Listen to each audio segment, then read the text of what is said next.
Okay, तर आज आपण पुढचा चॅप्टर पाहू. त्याचं नाव आहे अप्लाइड थर्मोडायनामिक्स.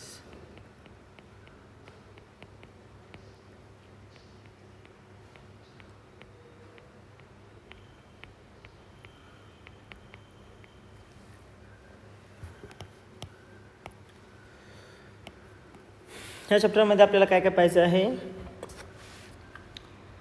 तर सगळ्यात पहिल्यांदा आपण जो पार्ट पाहिला होता first law of thermodynamics.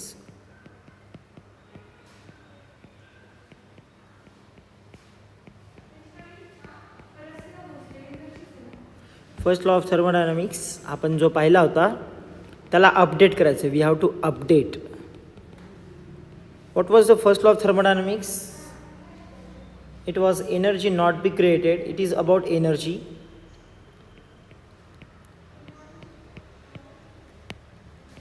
Energy जी आहे ती डिस्ट्रॉयसुद्धा कॅनॉट बी डिस्ट्रॉईड. ती नष्टसुद्धा करता येत नाही. आणि एनर्जी कॅनॉट बी क्रिएटेड. हा सांगणारा कोणता होता? First law. एनर्जी फक्त एका फॉर्ममधून दुसऱ्या फॉर्ममध्ये जाते. Okay, energy convert from one form to another form. That is mechanical energy is converted to heat energy. Heat energy is converted into mechanical energy and so on. So that was the first law of thermodynamics. So energy cannot be created, cannot be destroyed. One form of energy is converted into another form of energy, and the total energy of the system or the universe remain constant. Is the first law of thermodynamics. When we observe, आपण जेव्हा observe करतो त्यावेळेस असं करतं की mechanical energy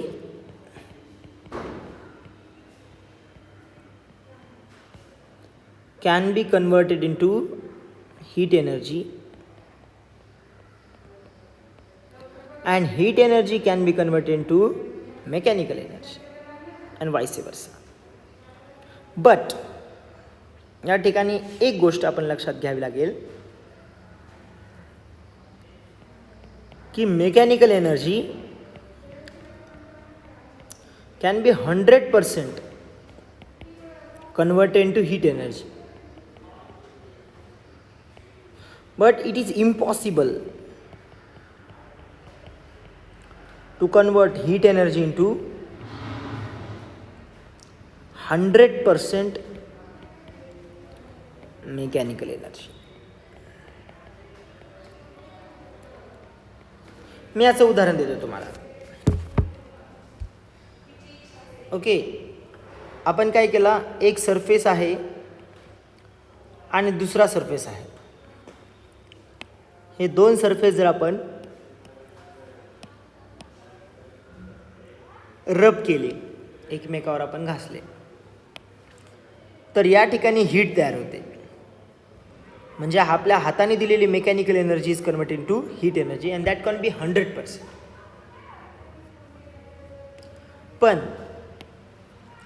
जर आपण पाहिलं की या ठिकाणी समजा कन्सिडर करा एक इंजिन आहे आणि त्या इंजिनला आपण हीट दिली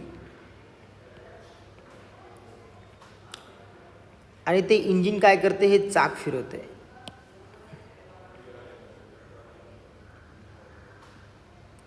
हा चाक तो फिरवत आहे. या ठिकाणी पिस्टन आहे.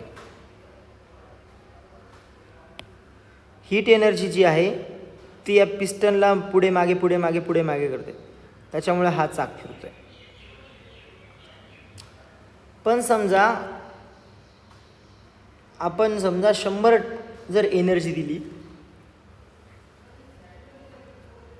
100 जूल, तर मेकॅनिकल एनर्जी म्हणजे ही हीट एनर्जी आहे. या ठिकाणी आग आहे,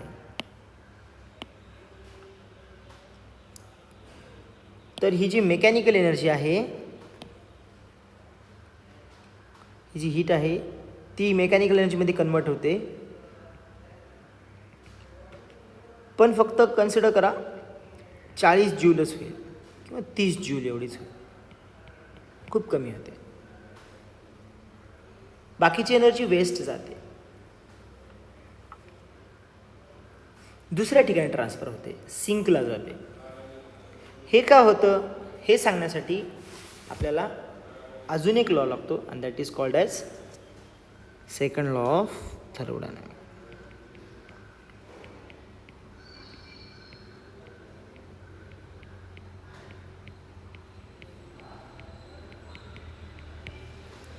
Second law of thermodynamics. Okay, and this is beyond the first law of thermodynamics, that which determine which processes should be takes place and so on. तर या चॅप्टरमध्ये आपण सेकंड लॉ ऑफ थर्मोडायनामिक्स शिकणार आहोत. The very first thing. दुसरं आपण शिकणार आहोत कॅर्नो heat engine.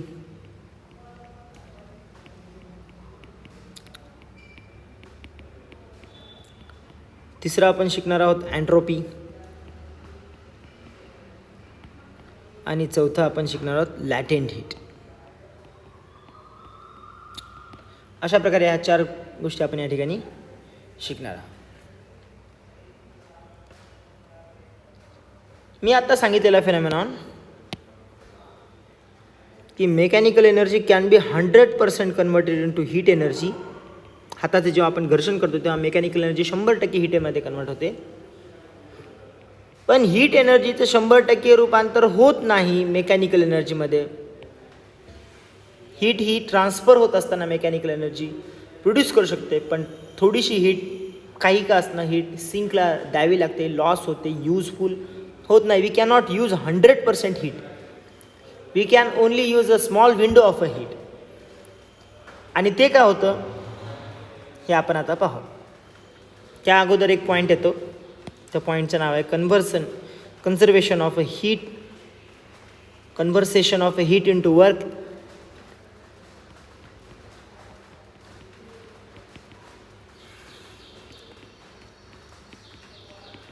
into work and its converse. Okay, scientist James Prescott Joule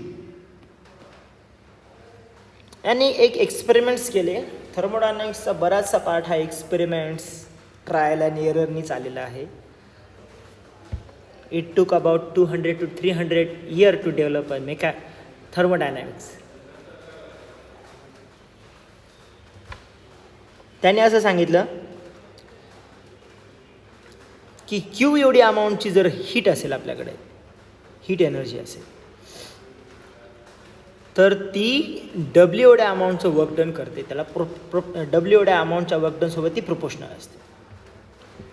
किंवा आपण याला डब्ल्यू इज इक्वल्स टू जे क्यू सुद्धा लिहू शकतो, वेअर जे is a constant and that constant is called as mechanical equivalent of heat. Mechanical equivalent of heat. Okay, आणि experiment वेगवेगळे एक्सपेरिमेंट केले. प्रेस्कॉट जेम्स प्रेस्कॉट जूलनी खूप सारे एक्सपेरिमेंट केले आणि त्याला असं सापडलं की W is equals to 4.18 joule per calorie multiplied by Q ही व्हॅल्यू येते. सो जेची व्हॅल्यू त्याला कॉन्स्टंट सापडली, कॅपिटल जेची व्हॅल्यू, आणि ती किती आहे 4.18 जूल पर कॅलरी. यालाच आपण असं पण सांगू शकतो की ह्याला आपण कसं सांगू शकतो की 1 ग्राम जर पाणी असेल आपल्याकडे, प्युअर वॉटर असेल, ओके, आपल्याकडे एक छोटंसं भांडं आहे, ते आपण पेटवलं आहे, केवढी अमाऊंटची एनर्जी देतो आहे, ओके. ह्या 1 ग्राम वॉटरचं टेम्परेचर 1 डिग्री सेल्सिअसनी राईज करायला किती mechanical energy, mechanical work done होतं. तर मेकॅनिकल वर्क डन होतं W is equals to 4.18 joule per calorie. Okay, So there are some similarities between heat and work done. Some points we have to note here. The very first point we will note here, काय आहे, mechanical work done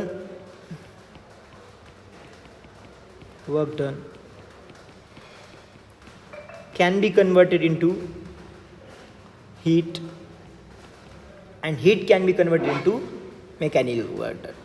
सोपं example, तुमच्या गाडीमध्ये जेव्हा तुम्ही petrol टाकता ते petrol पेटतं, त्याच्यातून हीट एनर्जी तयार होती आणि ती हीट एनर्जी इंजिनला मेकॅनिकल वर्क डन येतं, म्हणून तुमची गाडी चालते. वाफेचं इंजिनसुद्धा कसं चालतं किंवा कुठलंही इंजिन रेल्वेचं, या ठिकाणी तिथे आग लावली जाते आणि पाणी उकळलं जातं, त्याच्यातून मेकॅनिकल एनर्जी भेटते आणि ती मेकॅनिकल एनर्जी ह्या चाकांना, म्हणजे ती मेकॅनिकल एनर्जी चाकांमध्ये ट्रान्सफर होते आणि चालतं. So heat energy is converted to mechanical energy आणि mechanical energy converted to heat energy. घर्षण केल्यानंतर तापमान वाढतं. आता ह्यानी जर ब्रेक मारला, ह्या रेल्वेने जर ब्रेक मारला, तर हे खाली तुम्हाला पिक्चरमध्ये वगैरे बघितलं असेल की असा ठिणग्या उडतात खाली बेसला. So mechanical energy is converted to heat energy and heat energy can be converted to mechanical energy.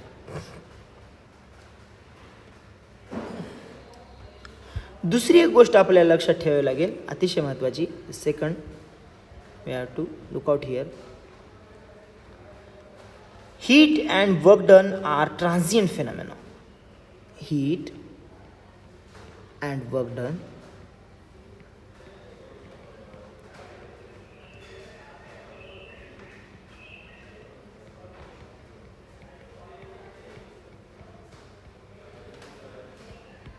what is meant by transient phenomenon? That body does not possess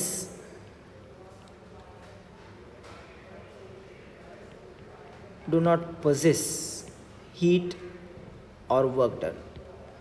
okay, ह्या गोष्टी ट्रान्सफर होत असतानाच आपण मेजर करू शकतो. You cannot say that much heat present in that body, that much you cannot calculate how much heat present in the body. You can only measure the change in a heat. Okay, आणि work done हे done केलं जातं कुणावर, body सिस्टीमवर करते किंवा system बॉडीवर करते. So these are called as a transient फिनॉमिनॉन्स.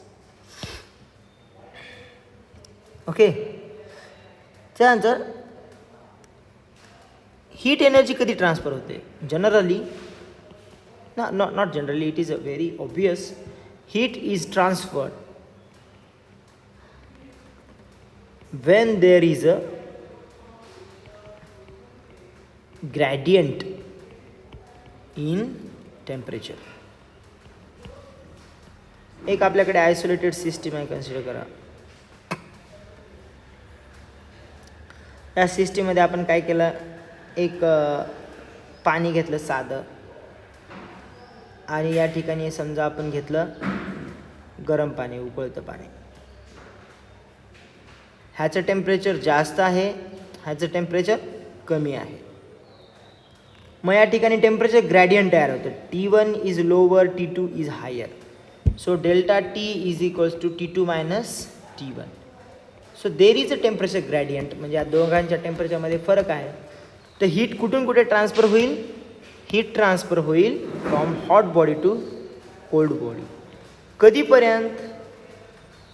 जोपर्यंत delta T is equals to 0 होत नाही, म्हणजे T2ची व्हॅल्यू आणि T1ची व्हॅल्यू जोपर्यंत सेम होत नाही, या दोन पाण्याचं टेम्परेचर सेम होत नाही, तोपर्यंत ही हीट ट्रान्सफर होत राहील. and this is called as heat transfer and gradient. This is called as how heat is transferred from hot body to cold body. आणि वर्क डन म्हणजे काय? आपण ऑलरेडी चॅप्टरमध्ये तर शिकलेलं. वर्क डन, समजा एखादी बॉडी आहे, त्याचं मास यम आहे आणि त्याच्यावर यफ एवढा फोर्स जर आपण अप्लाय केला आणि त्याच्यामुळे ती बॉडी यक्स एवढा डिस्टन्स पार केलं त्या बॉडीने या फोर्समुळे, तर ह्या बॉडीने वर्क डन केलेलं आहे. आणि ते वर्क डन किती असतं? W is equals to F vector dot X vector एवढं असतं. किंवा आपण याला आर पण म्हणू शकतो, काही पण म्हणू शकतो, डझंट मॅटर. यक्स म्हणू शकतो, आर म्हणू शकतो, डी म्हणू शकतो, काही पण. सो वर्क डन कधी होतं, जेव्हा एखाद्या बॉडीवर फोर्स अप्लाय होते आणि ती बॉडी सम डिस्टन्स ट्रान्सफर होते, त्यावेळेस त्या बॉडीवर वर्क डन झालं असं आपण म्हणतो. ह्या फोर्समुळे वर्क डन कोणी केलं, ह्या फोर्सनी या बॉडीवर वर्क डन केलं आणि बॉडी समोर गेलेली आहे. So body is from location 1 to location 2 of mass m.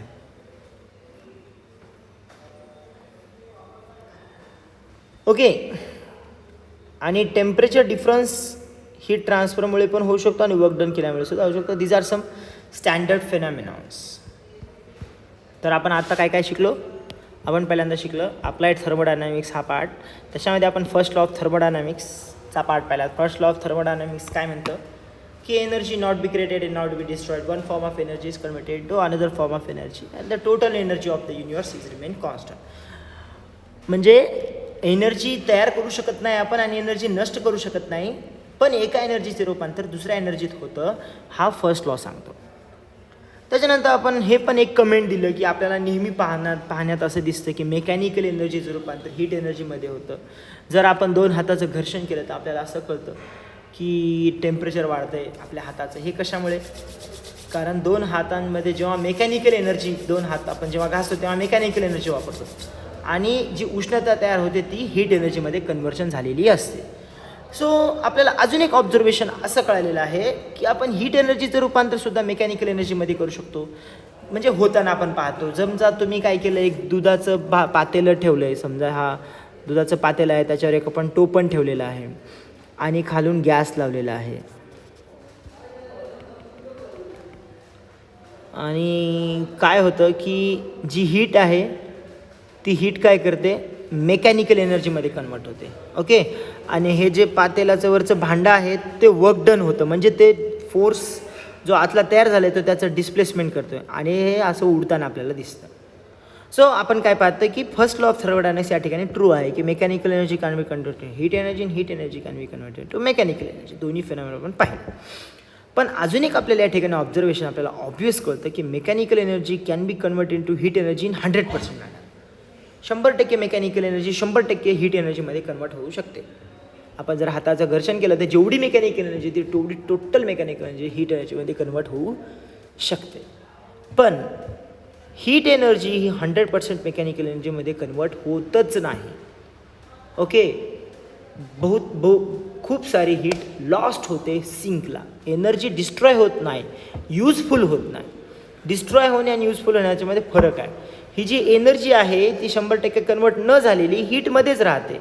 You cannot utilize 100% heat to done a work.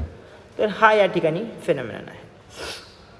So it is impossible to convert heat energy into mechanical energy in 100% manner.